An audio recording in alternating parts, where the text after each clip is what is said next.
So I came across this clip from CNN this morning, and well, there's a few issues with the way she's framing things. Let's take a look. We should not want a militarized United States, with our streets militarized, our voting militarized, our airports militarized. I am so concerned about the North Korea coded stuff that is going on right now. Oh, really, ma'am? Are you so concerned about the police state being created by Trump? Tell me, why weren't you concerned when Obama was building the surveillance and police state that we live under today? Barack Obama on mass surveillance. Former U.S. President Barack Obama favored some levels of mass surveillance. He has received some widespread criticism from detractors as a result. Due to his support of certain government surveillance, some critics have said his support violated acceptable privacy rights, while others dispute or attempt to provide justification for the expansion of surveillance initiatives under his administration. As a senator, Obama condemned the Patriot Act for violating the rights of American citizens, arguing that it allowed government agents to conduct extensive and in-depth searches on American citizens without a search warrant. He also contended that it was possible to secure the United States against terrorist attacks while preserving individual liberty. However, in 2011, Obama signed a 4-year renewal of the Patriot Act, specifically provisions allowing roaming wiretaps and government searches of business records. Obama argued that the renewal was necessary to protect the United States from terrorist attacks.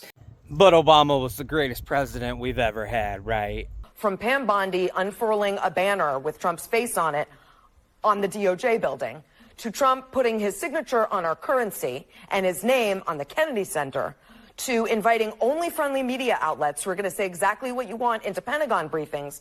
I mean, it goes on and on and on. When did we want to become North Korea? This should be unnerving, disturbing to everyone. This is not partisan. This is scary stuff.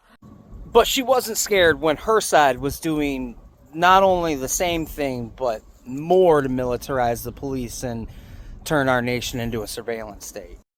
Obama was giving less military gear to local police departments. You were wrong. Despite President Obama's much touted 2015 executive order, and in these times investigation reveals evidence that police departments are still receiving as much military hardware from the Pentagon as ever. When protesters took to the streets of Ferguson, Missouri in 2014 in response to the police killing of 18-year-old Michael Brown, they also turned the nation's attention to a related issue: the growing militarization of local law enforcement. Images of suburban police threatening demonstrators with armored vehicles and assault rifles prompted changes to the controversial 1033 program, through which the Department of Defense transfers surplus military equipment to police departments nationwide. President Obama's May 2015 announcement that he would freeze giveaways of certain gear drew outrage from law enforcement groups such as the National Association of Police Organization, which later charged that the banned equipment was essential in protecting communities against violent criminals and terrorists. After shooters targeted and killed uniformed police officers in Dallas and Baton Rouge in July, NAPO and other groups doubled down on criticisms that the administration was putting officers' lives at risk. On July 21, Reuters reported that following a meeting with the police groups, Obama had agreed to revisit the ban. But in these times, investigation provides evidence that, in practice, the president's much ballyhooed reforms to the 1033 program have done little to stem the flow of battlefield gear to cops.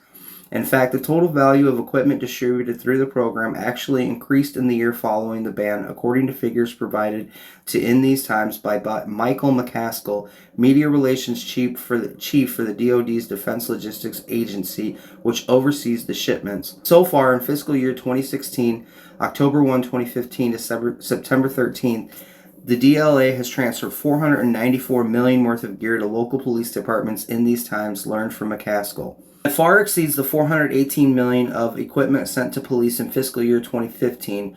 According to an analysis published in May by the transparency organization Open the Books, 2015 was already a peak year for such shipments within the past decade, exceeded only by 2014's $787 million since 2006.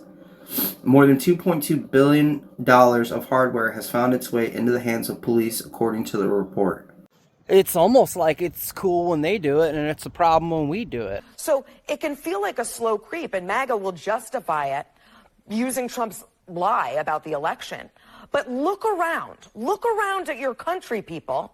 Is this what you want? You want to walk down the street and see you know, rifles, guys with guns patrolling because for no reason at all, just to intimidate you? Is that what you want?